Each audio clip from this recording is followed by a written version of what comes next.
Hi everyone, this is Arthi from Human Chapters. I'll tell you a little bit about human chapters. Humans are living narratives with the past, present, and future. These narratives constitute of a number of chapters across a lifespan. The aim of these conversations is to highlight a chapter of the narrative and unpack its connections to other chapters. I don't care whether people are natural storytellers, but I truly do believe each one of us has a worthy story to share. An acknowledgement to country. We acknowledge the traditional owners and custodians of the land on which we are. We pay respect to their tribal elders, past, present, and emerging. We celebrate their continuing culture and we acknowledge the memory of their ancestors. Today, we are going to be talking to Nathaniel, and his chapter is The Backstory of Nathaniel. Go for it. Tell us a bit about yourself, Nathaniel. So, Arthi, I'm a classroom teacher. I work in a school in the southeast of Melbourne, and I'm also involved and have founded a group called Think Forward Educators, which is a network of many different teachers and educators, all dedicated to addressing social inequity through really purposeful and effective education, using what we know from the science of learning, which is the cognitive science of how best to teach and how children learn. Yeah, beautiful.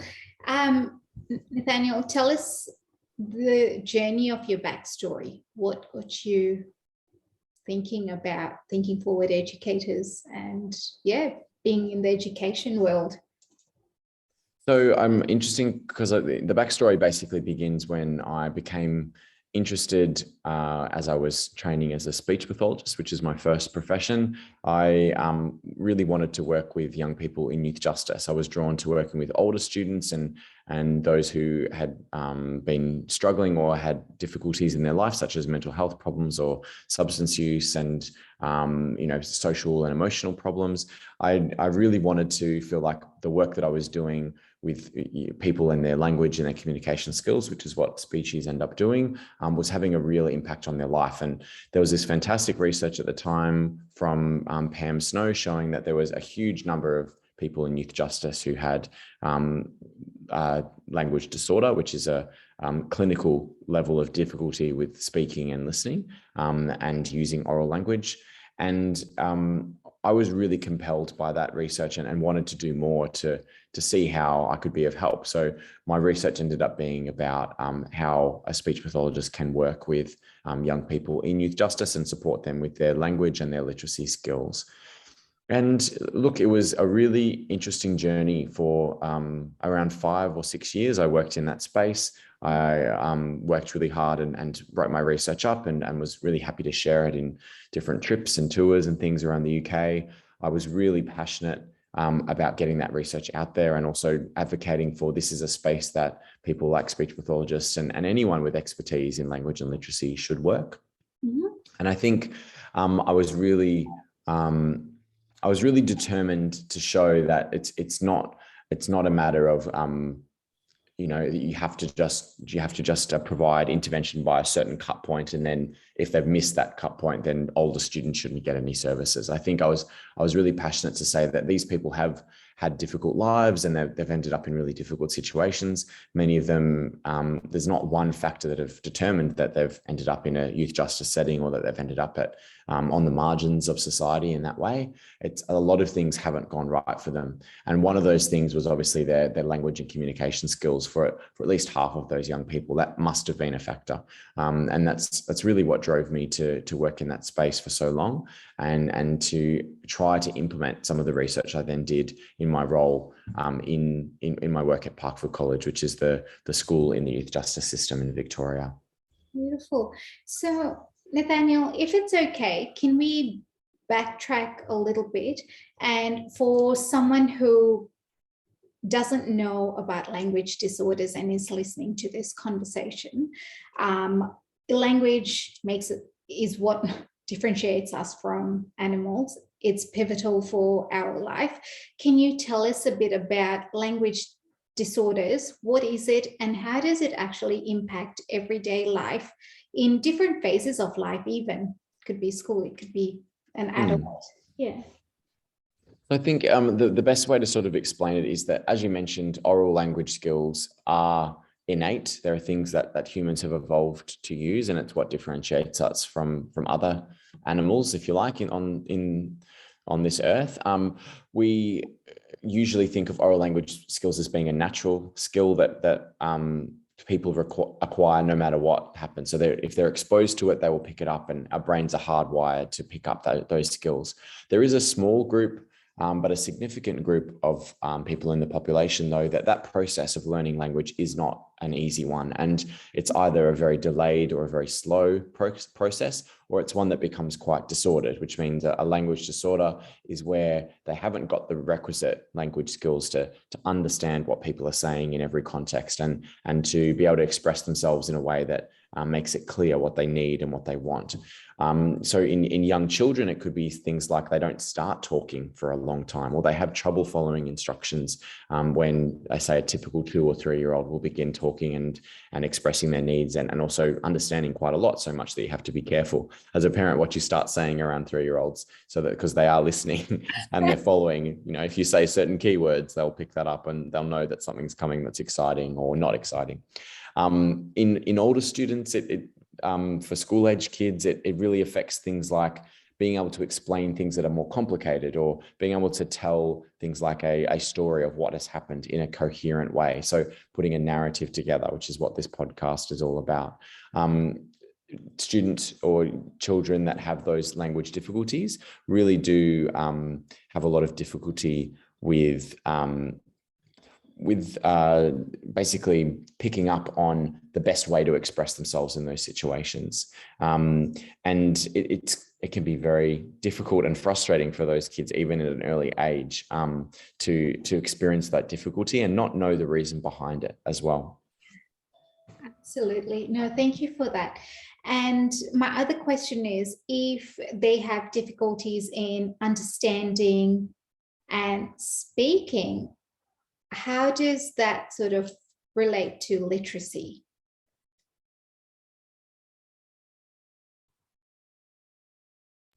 Sorry, just turning one of my alarms off there. My house is a house full of bells and whistles to remind me to do different things.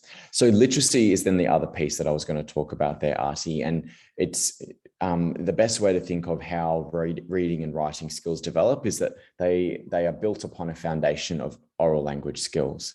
So a researcher, Pam Snow, who I mentioned before, has a metaphor for oral language, and it's linked to written language or literacy, in that it's the oral language builds a foundation that you build a whole house of literacy upon. And if that foundation is shaky, if students don't have vocabulary or sentence level skills, they can't put words together in a way that makes sense, or they have trouble following instructions or complicated descriptions and things like that, then becoming a literate learner is very, very difficult. So children with language disorders often struggle, especially with the understanding part and the expression part of reading and writing. They don't have the words that they need in order to understand what they're reading or to be able to write what they really mean. Absolutely. And so then with the idea of language and literacy difficulties, say at a school level, and given that this is where children are most of the times, day in, day out, what other areas of their life are being impacted by these difficulties? So there's some really interesting research that I was really drawn to and that inspired me in my early career around the link between language and literacy difficulties and the ability to make friends and the ability to regulate one's emotions. There's all of this research showing that kids with language disorder actually find it very difficult to do these very social, emotional aspects of life. There's obviously the knock-on effects to the academic skills, because if you can't learn to read and write and to understand what people are saying, it has a big impact on your learning. But there's all of these social elements that I was drawn to, and sometimes even behavioral, where there's more likely to be behavioral outbursts or children with emotional regulation issues that end up getting them in trouble and being involved in things like bullying or being bullied. There's a really big crossover between oral language skills and all of that social emotional stuff. And that's what really inspired me in that early part of my journey in this chapter, where I wanted to try and unpack that and understand what that relationship was, and understand why some children with language difficulties manage to stay on track and they manage to get along with others. They manage to still make friends despite that difficulty with expression and understanding, and why others didn't, and they really struggled and they became socially isolated, or they then got involved in peers that weren't good influences. And that's where you sort of see the youth justice involvement can happen if they've got family or friends that are also involved in that world, and they don't have a lot of protective factors by being able to advocate for themselves or understand exactly what's happening a lot of the time. Then you can see how those situations can arise, and how they can end up down that path. Absolutely. I wanted to just draw our attention to one of the phrases you said, protective factors. What exactly does that mean for a human being? So one of the easiest protective factors to explain is attendance and engagement in school. I think that's one of the most effective ones in terms of helping children stay out of trouble or stay out of those adverse outcomes, like things like youth justice or substance use or unemployment later in life and things like that. School is one of those amazing things that if you keep kids in school, even if they're not doing very much, if they're still attending and they're still engaged, it can stop some of those other things. So a protective factor is something that protects you from an adverse outcome that can happen later in life. Another protective factor would be a supportive and loving home environment.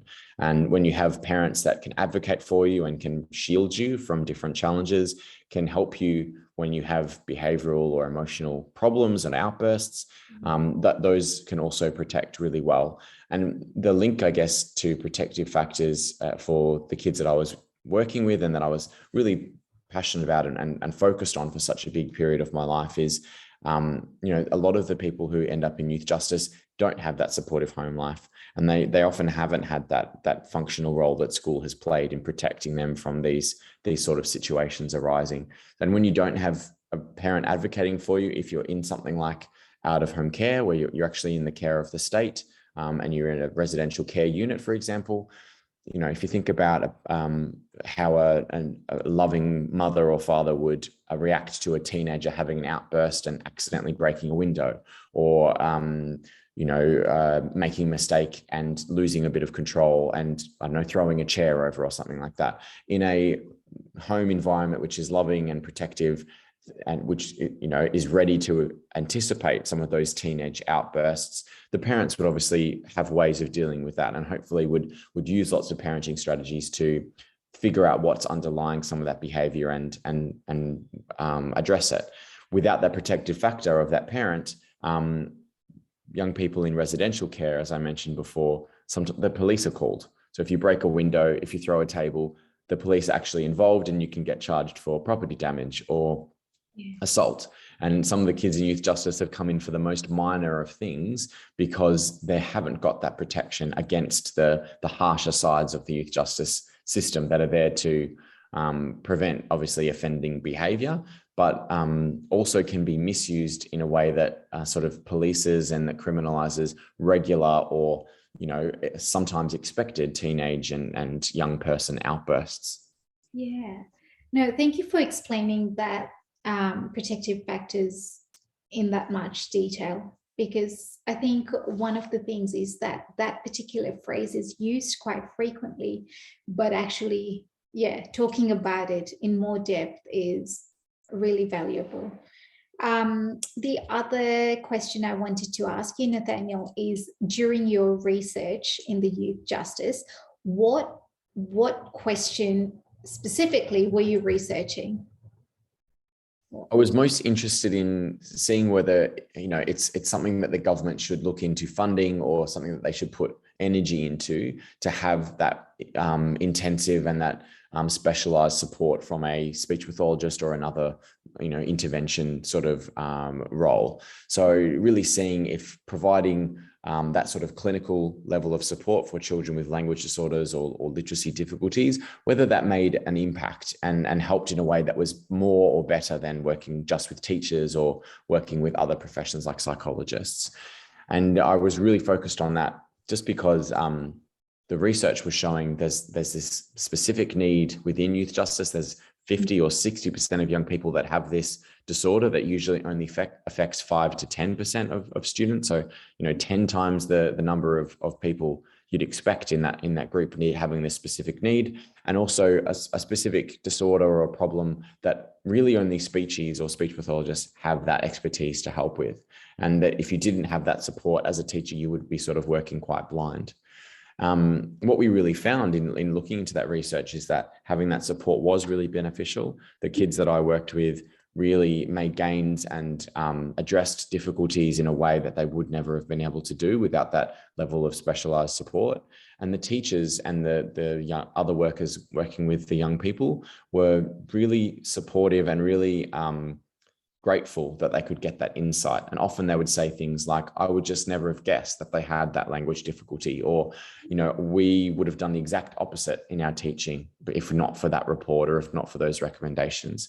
So I think it's a lesson, that sort of research in when you have specific problems or specific difficulties that people encounter, it's really important to involve the professionals that have that expertise in that area, because they'll give insights into things that common sense or training in a related but different field doesn't actually address.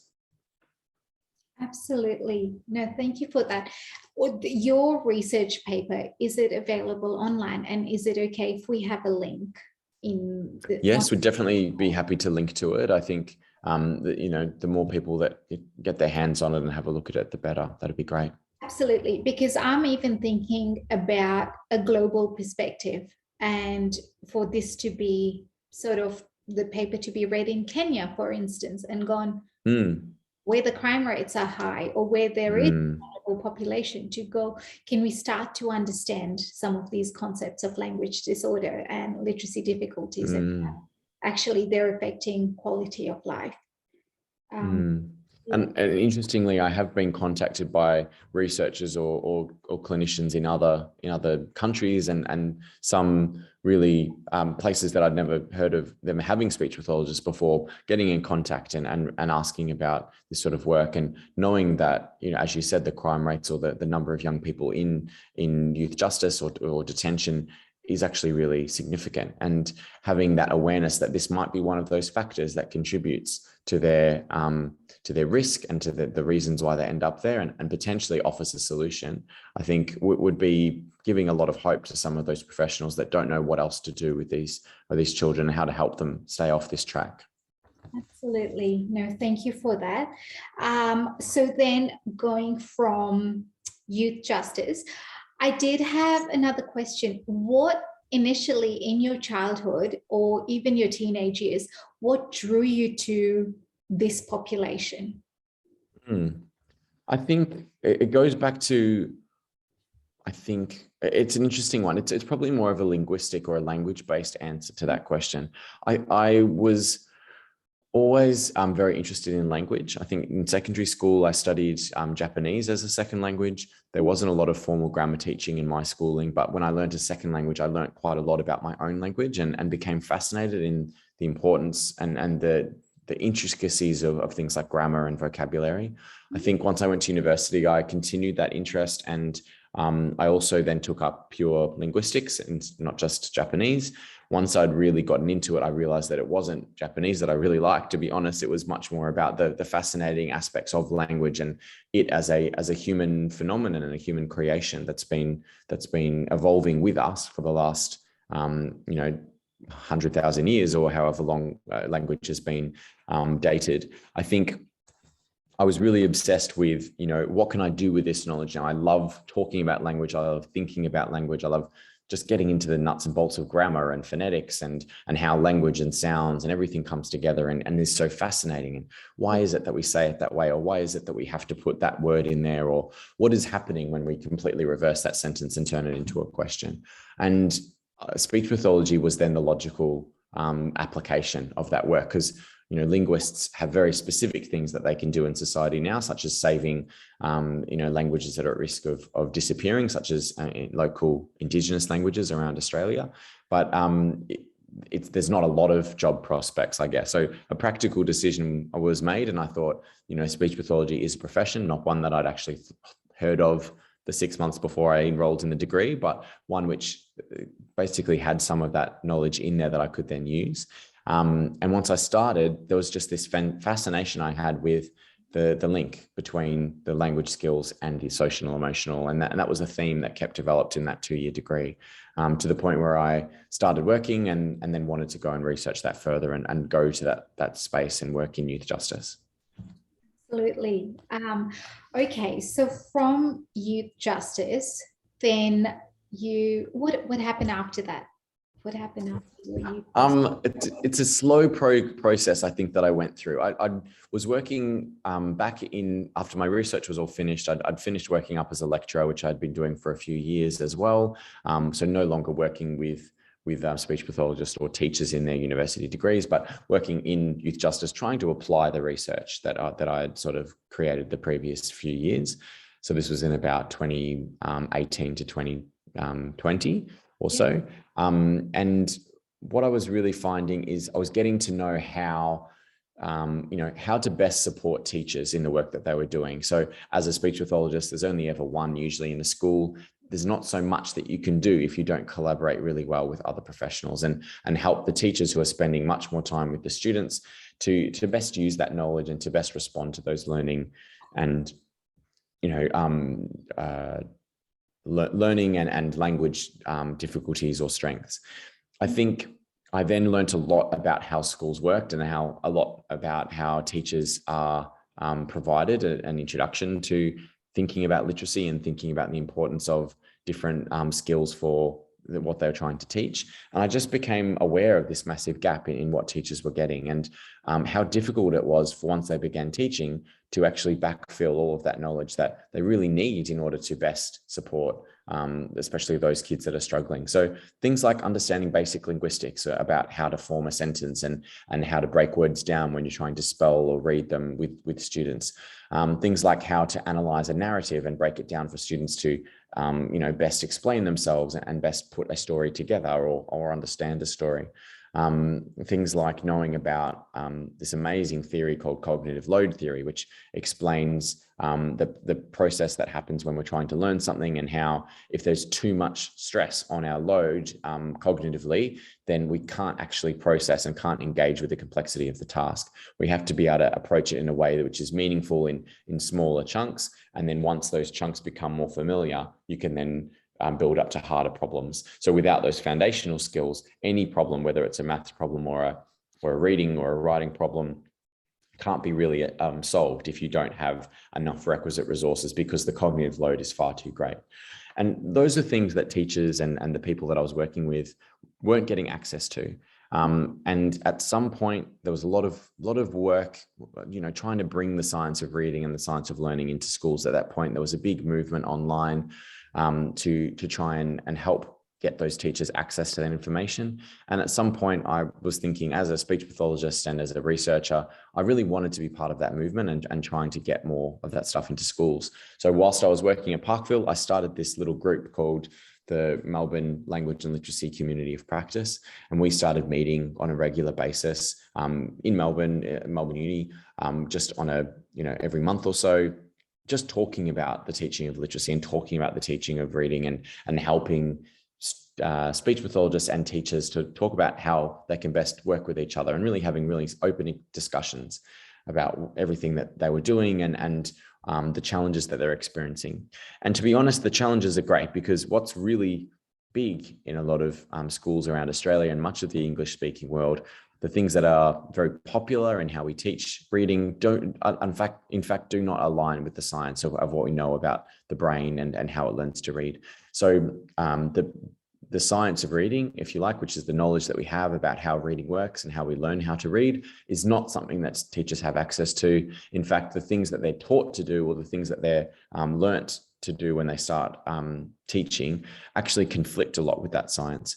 And my mission then became connecting with those teachers, connecting with those schools and trying to rectify these challenges they were experiencing. Because if all of my students in youth justice had been given basically a very haphazard introduction to how to learn how to read and how to write, plus they had the risk factor of a language disorder on top of it, they were never ever going to have a chance to learn to become an independent reader, an independent writer.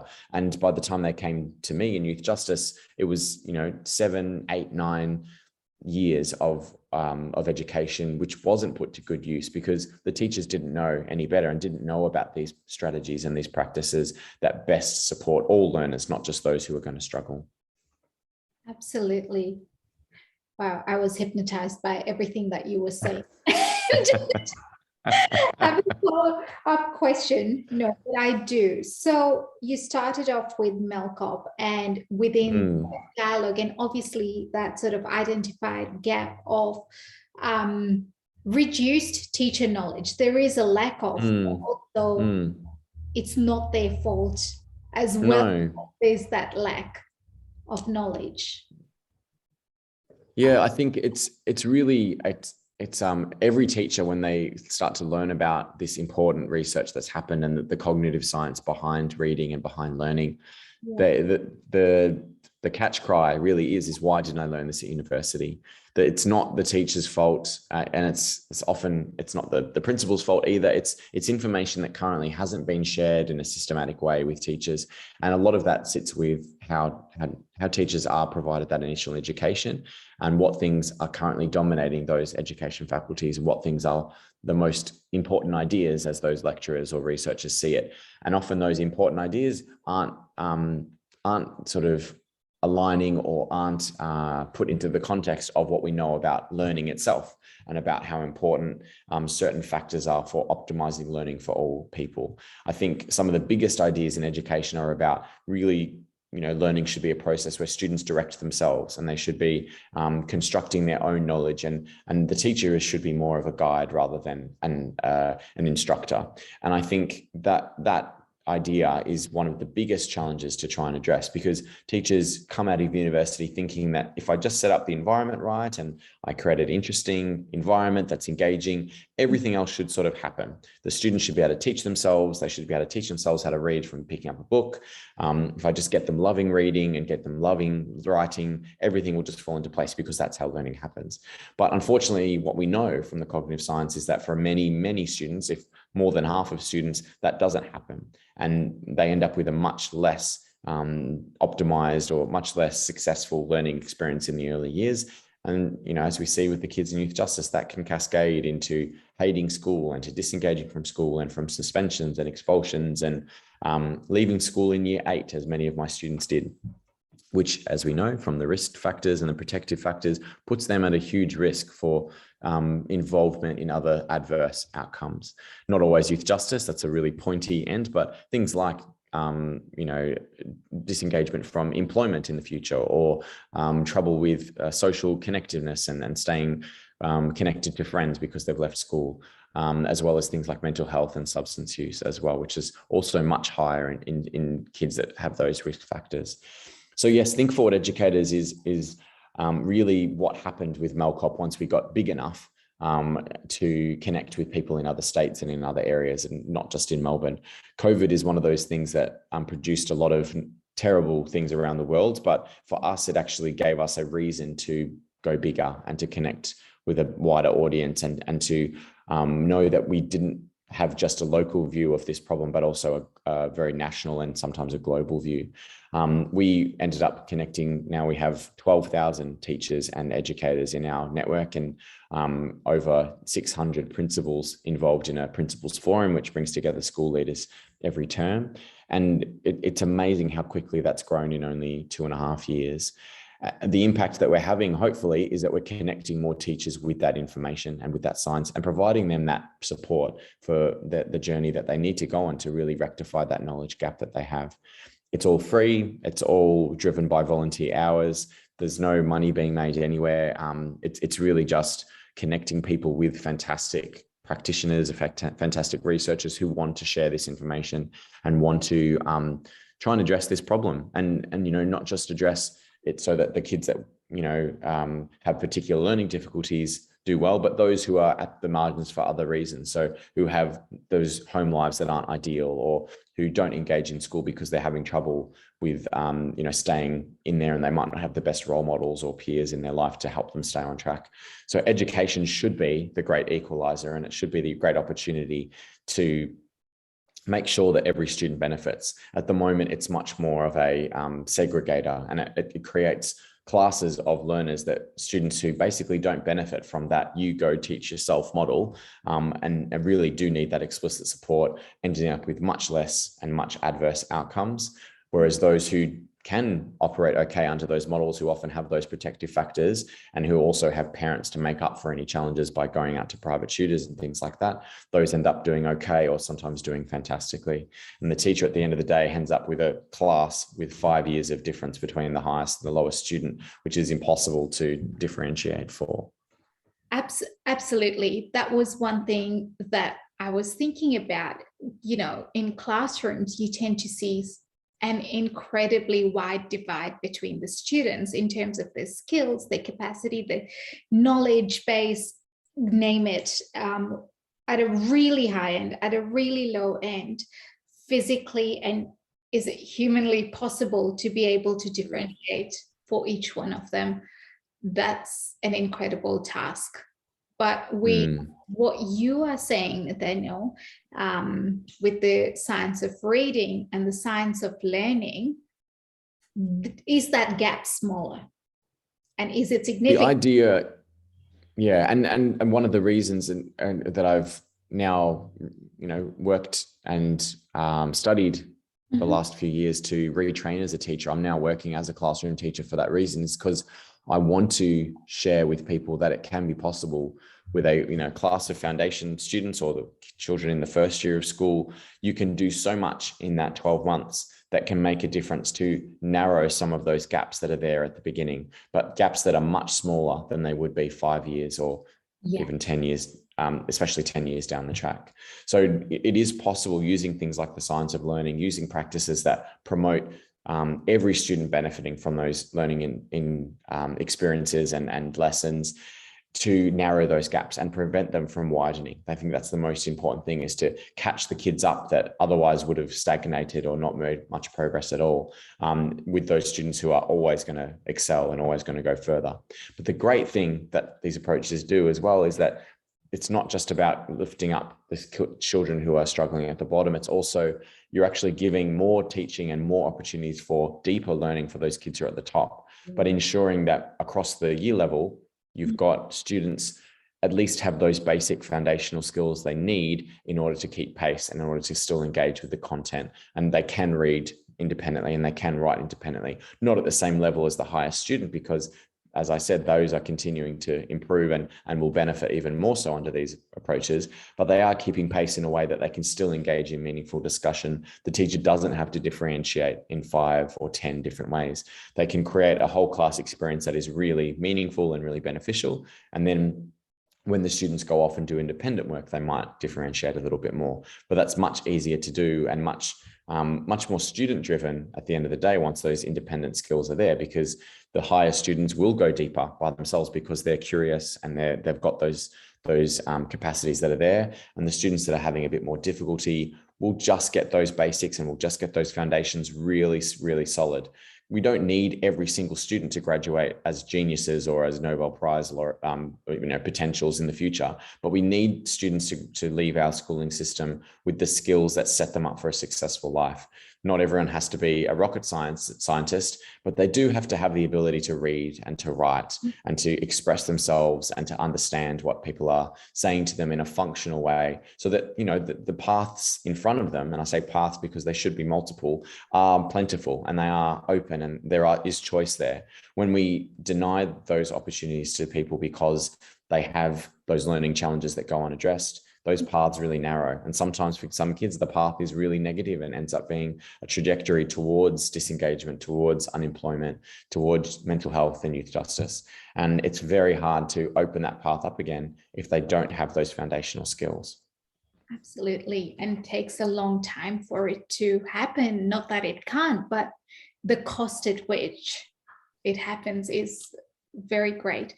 Nathaniel, there were two phrases used, science of reading and science of learning.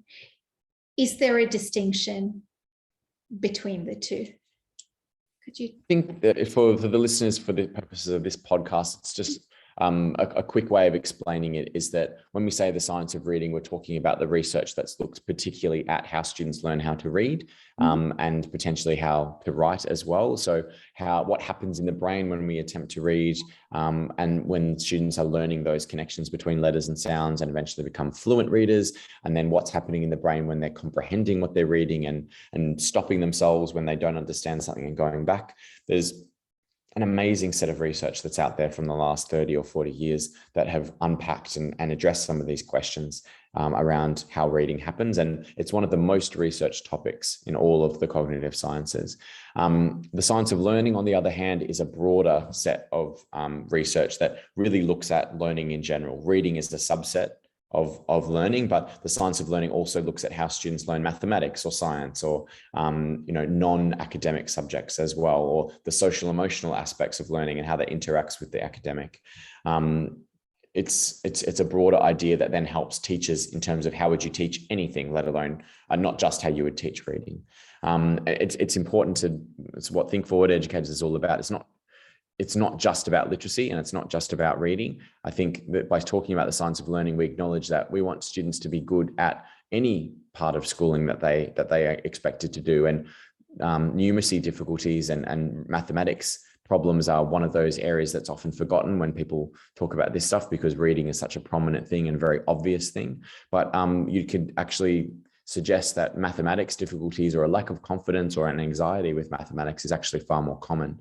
And it's more socially acceptable to say, oh, I'm not very good at maths, or I really struggle with maths. But they've also done some research to show that kids who struggle with that area often have even worse outcomes than those with struggle at the same level of difficulty with reading. I think having maths difficulties can create big problems with anything that involves things like money or time management or organization and scheduling, or any aspect of work that requires a understanding of magnitude and quantity and things like that.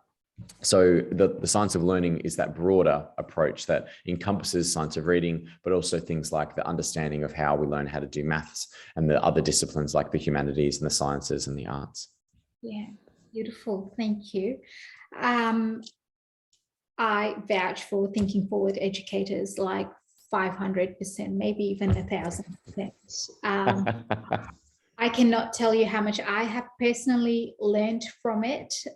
Yes, I have learned just as a professional practice, but also for myself as a learner, as an adult learner, and what cognitive load is. When is it too much? What am I doing in the meantime? How am I protecting my burnout, the information I'm consuming? So thank you very, very much. To the entire team, anyone who has presented there.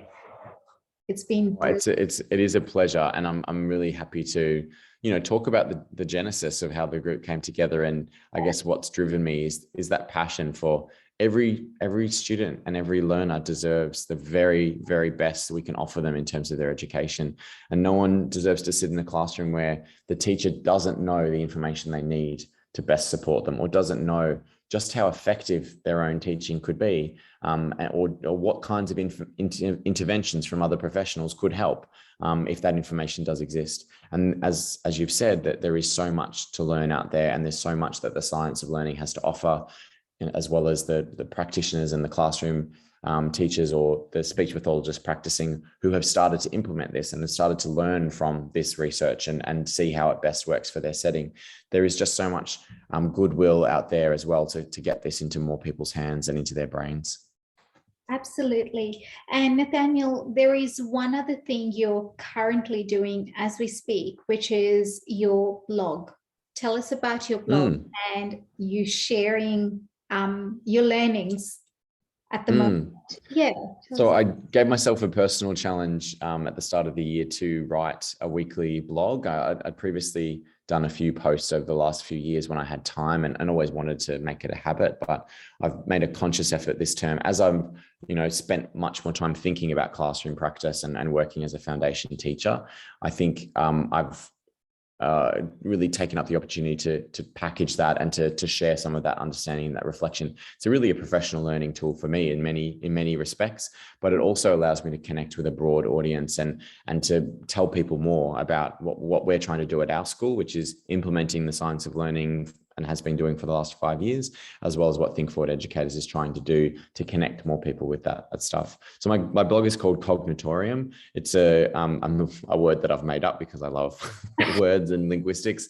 It essentially, you can guess the meaning. It's sort of a place of learning, coming from the Greek roots there that I've put together. And my classroom is a cognitorium. We've got a room full of learners, and we hold that learning experience as sacred. And we really, my little foundation students really are learning to respect each other and their learning, so that everything that we do helps to support each other and what we want to learn about. And we know that as a group, I'm learning from them, they're learning from me, and hopefully all that stuff that we're doing together can be helpful to another teacher or to another practitioner, another educator, if you like. So that's where the blog has come from, and we're one term in, and I hope to continue on that trajectory. And the response has been incredible, and I think it's helped more people discover what's out there, and also how you could try this in your own classroom, which I think teachers and other professionals really appreciate. Absolutely. Thank you so much for that. We've covered a lot in this time, Nathaniel, but is there anything that I haven't asked, or something you wished I would have asked that you wanted to tell? Not necessarily. I guess as part of my big story and the last few years of what they've looked like, as most people have done, I've also juggled a personal life, and I've been supported by my incredible partner and wife, Gabriella, who really has helped me through so many different stages of my life, which have been very full on and very, very stressful. So whether it's completing my PhD and my research, or helping me to make that transition into becoming a lecturer, to then supporting my transition and leaving a university, which was a potential career path I could have stayed with, and going to work back at Parkville College in Youth Justice, to then agreeing to let me study a master's full-time whilst I'm also working full-time, which is what I managed to do over the last few years, in order to retrain as a teacher, and supporting that despite having way too many degrees already, having yet another one in order to open that opportunity to work as a teacher, and also eventually to support teachers, as a peer and as a potential school leader. I think my two kids are obviously the joy of my life as well. And what I'm really motivated by, as well as the kids that I used to work with in Youth Justice, is that, trying to create a better education system for them, for not that I worry so much about their education and all the learning that they're already doing, and that my son's language skills are, always surprising me, the things that he's understanding, the phrases that he comes out with. So it's, not every child, it's make or break whether they need that particular approach or that particular teacher to use that research. But it's more so that he can learn, and he can become a student and a lifelong learner in an environment that does support every student, and that he becomes one of many students who have different strengths and different difficulties, and that the teacher is aware of, and the teacher can best support. And schools that really, helping every school to make that transition, so that they do use best practice and use the best available evidence, and keep improving as that research grows and changes. So that every learner, like my children will be, can really have a holistic and a really effective schooling experience, but one which celebrates every single student and supports every student. I think too many kids grow up in an environment thinking that they must be better than other kids because so many other kids struggle, or they're the best reader in their class and everyone else is still on those really, really simple books.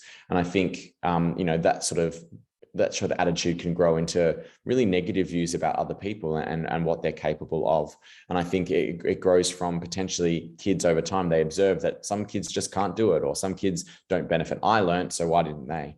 And it's not those other kids' fault. It's really, and it's not the teacher's fault. It's not knowing how best to optimize that learning experience.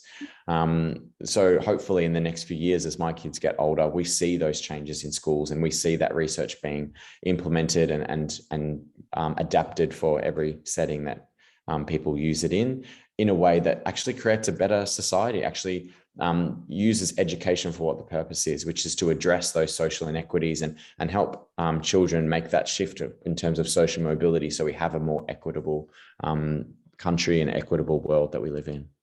Absolutely. Thank you. That was so well expressed. And really, when we do fight for something, it's for a much more personal benefit, but then we see the ripple effect. Yeah. The final question before we do wrap up is a couple of takeaways for anybody in the world listening to this chapter.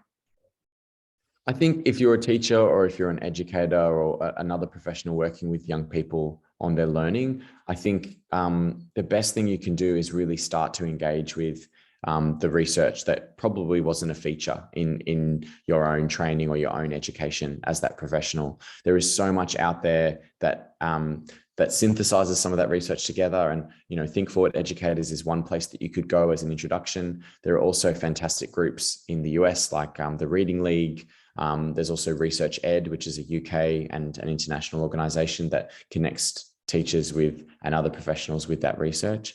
I think if you're a parent as well, who has a child in education or post-education, I think connecting with other families that have maybe had success, or reaching out if your child has a particular difficulty to those support groups. It's never too late to address any learning challenges or difficulties your child might have, or to get an opinion on how your child is going. If your child does have a difficulty or a language disorder, potentially, there's support that is out there that you can get. It's not always equitably accessible, but it's the first step is always seeing if there's support that you can get, and getting an opinion or getting help in order to address that. As well, as a parent, I would upskill yourself in terms of thinking about schools that are doing great things. And if you have some choice about which school you send your child to, ask them questions about the science of reading, ask them questions about the science of learning, see if they are up to date with some of this stuff, or if they've started that journey. Eventually, we hope there's a gravity sort of effect where people are drawn to these schools that are better catering for students of any level, and that are implementing research-based practices. And people should vote with their feet eventually, either moving into those areas where those schools are, or choosing other school options that better support all learners. And it shouldn't just be about what's best for my particular child. It's what's best for that whole community of learners. Absolutely. Thank you so much for that, Nathaniel. Thank you for your time, your energy, and just having this really important conversation. For all the people that will be listening to this chapter or watching it on Facebook, listening to it on podcast or on YouTube, please feel free to share it with anyone that may connect. And Nathaniel, one of the things I've been thinking about of late is we humans, no matter what role we play in society, what our profession is, we're all connected to education and literacy. And in fact, knowing about it, it might just spark or place some seeds in different parts of it. I think so. And it's that, as we talked about at the beginning, humans are unique because of their language, and our ability to learn is intrinsically tied to that language, whether it's written down or whether it's spoken. So no matter what you do as a human, you have a connection to language and a connection to literacy. And it's there's so much to learn about it, and there's so much to do if you're interested in that space. Absolutely. Thanks, guys. And I will be uploading this conversation on Facebook, YouTube, and podcast, a few different platforms. Thanks. Bye. Thanks, Arthi.